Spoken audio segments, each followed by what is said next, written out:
Hello বন্ধুরা, সবাইকে আসসালামু আলাইকুম। বন্ধুরা, আমি আজকে এসেছি আবারও একটা নতুন রেসিপি নিয়ে।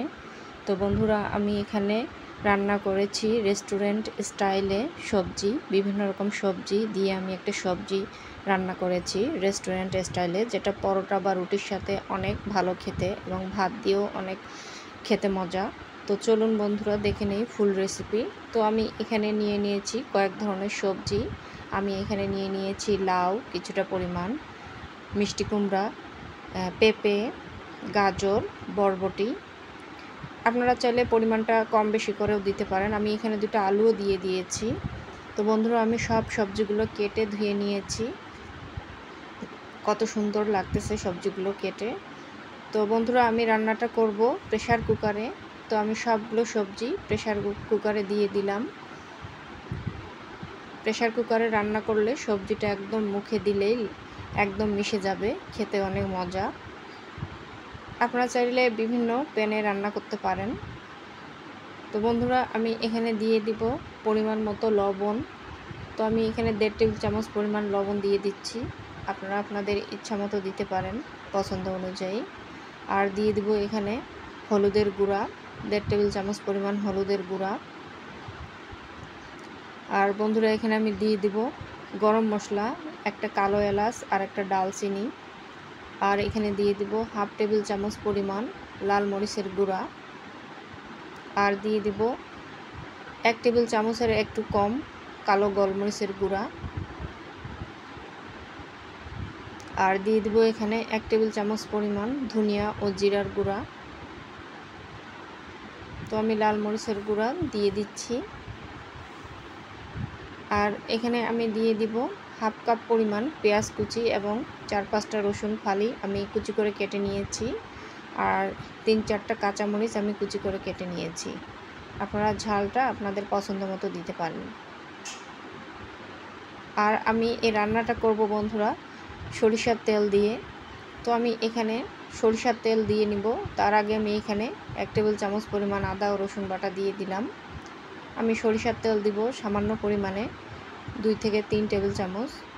তো আমি তেলটা দিয়ে দিলাম। আপনারা চাইলে এখানে রান্নার রেগুলার তেলও ব্যবহার করতে পারেন। তো সরিষার তেল দিয়ে রান্নাটা করলে রান্নাটা অনেক মজা হয়।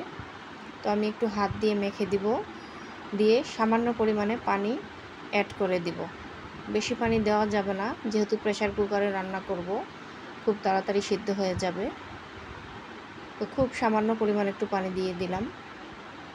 এখন আমি চুলার মধ্যে বসিয়ে দিলাম এবং ঢাকনা দিয়ে ঢেকে দিলাম। কিছুক্ষণ পর ঢাকনাটা খুলে আমি একটু নেড়ে চেড়ে দিব, দিয়ে প্রেসার কুকারের যে ঢাকনা আছে আমি সেই ঢাকনা দিয়ে ঢেকে দিব। তো একটু ভালোভাবে নেড়ে চেড়ে দিতে হবে। তো ঢাকনা দিয়ে আমি ঢেকে দিলাম। তো এখানে একটা শীষ দিলেই বন্ধুরা চুলা অফ করতে হবে, বেশি শীষ দেওয়া যাবে না, নইলে সবজি একদম গলে যাবে। তো শীষটা দেওয়া হয়ে গিয়েছে একটা শীষ। এরপরে প্রেসারের যে প্রেসার সেটা বেরিয়ে গেলে আমি প্রেসার কুকার খুলব। তো দেখেন কিছুটা পরিমাণ পানি রয়ে গেছে, আমি পানিটা একটু শুকিয়ে নিব।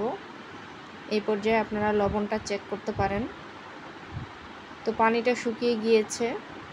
এই পর্যায়ে আপনারা তরকারিটা খেতে পারেন একটু গরম মশলা ছিটিয়ে, সামান্য পরিমাণ ধনিয়া পাতা দিয়ে আপনারা এই পর্যায়ে রেসিপিটা খেতে পারেন। কিন্তু আমি যেহেতু বলেছি রেস্টুরেন্ট স্টাইলে, এজন্য আমি রেস্টুরেন্ট স্টাইলে রান্নাটা করব।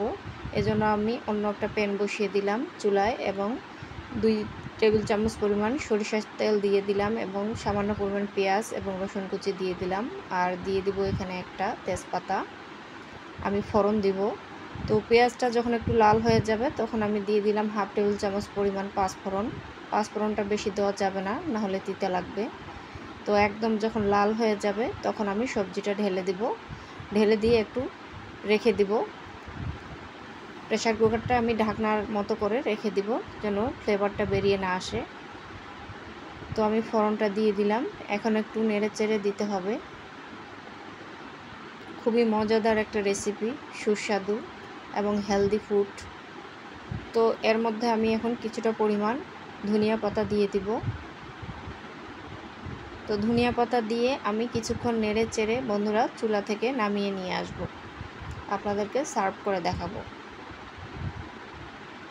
কালারটা দেখেন কত সুন্দর এসেছে।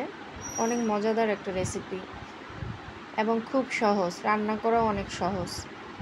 আপনারা চাইলে বিভিন্ন সবজি এখানে অ্যাড করতে পারেন আপনাদের পছন্দ মতো। তো রান্নাটা আমার হয়ে এসেছে, আমি চুলা থেকে নামিয়ে নিয়ে এসেছি। তো আমি এখন আপনাদেরকে সার্ভ করে দেখাবো কতটা সুন্দর এবং লোভনীয় হয়েছে। খুবই সুন্দর, দেখেন বন্ধুরা, অনেক মজাদার একটা রেসিপি। রুটি, পরোটা, ভাতের সাথে আপনারা খেতে পারেন। আমি এখন একটু ধনিয়া পাতা আবারও দিয়ে দিব। অনেক লোভনীয় হয়েছে। তো বন্ধুরা, রেসিপিটি ভালো লেগে থাকলে অবশ্যই লাইক, কমেন্ট, শেয়ার এবং সাবস্ক্রাইব করতে ভুলবেন না। সবাই ভালো থাকবেন, সুস্থ থাকবেন। আর আপনাদেরকে অসংখ্য ধন্যবাদ ভিডিওটা দেখার জন্য। তো সবাইকে আবারও আসসালামু আলাইকুম।